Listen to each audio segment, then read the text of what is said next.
Looks just like a stick, but it's a moth.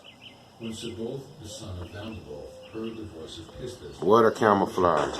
he condemned his father and mother on account of the words of Pistis. He glorified her because What a she camouflage. was a mortal human in the light of the human. Then Pistis Sophia stretched forth her finger and poured upon him light from her light for a condemnation of his father. When Saboth received light, he received great authority against all the powers of chaos. Since that day, Nature just, Lord of the powers. it's just amazing. Father the darkness and his mother the abyss.